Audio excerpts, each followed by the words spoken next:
ملاحظہ فرمائیے، ابھی اس طرف نہ نگاہ کر،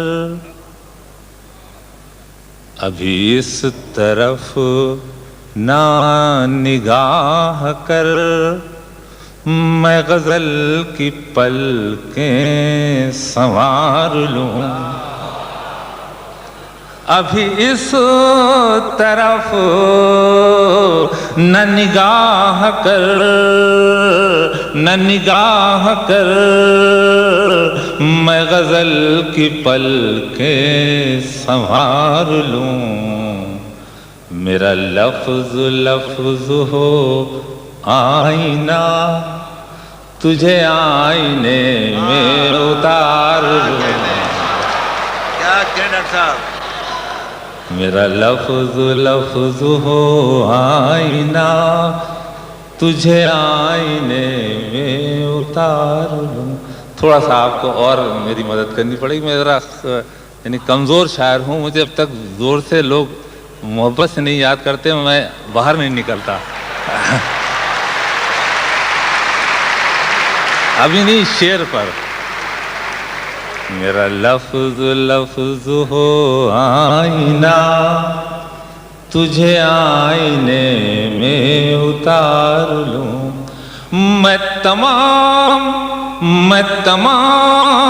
دن کا تھکا ہوا، تو تمام شب کا جگا ہوا۔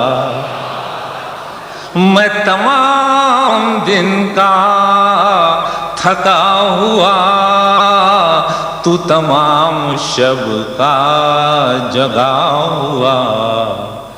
ذرا ٹھہر جا اسی موڑ پر، تیرے ساتھ شام گزار لوں۔ ذرا ٹھہر جا اسی موڑ، یہی بات ذرا سا میں دو مصروں میں اور کہوں گا، دو شعروں میں، پھر غزل آپ کو سناؤں گا کہ ایک فنکار، یہ میں تھوڑی میری عادت ہے کہ میں سنجیدہ بات کو مذاق میں کہتا ہوں، فنکار اصل میں یہ چاہتا ہے کہ کسی طرح سے بس آپ کے دل کو چھو لے۔ کس طرح سے؟ عزیز بھائی ملاحظہ فرمائیں کہ کبھی یوں بھی آ، کبھی یوں بھی آ میری آنکھ میں، کہ میری نظر کو خبر نہ ہو۔ کیا لطیف مصرع کہا ہے صاحب، سبحان اللہ۔ کبھی یوں بھی آ میری آنکھوں میں، کہ میری نظر کو خبر نہ ہو۔ مجھے ایک رات نواز دے، مگر اس کے بعد سحر نہ ہو۔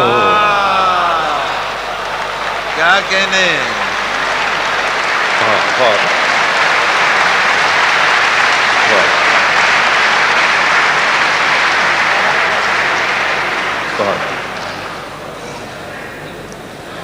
کبھی یوں بھی آ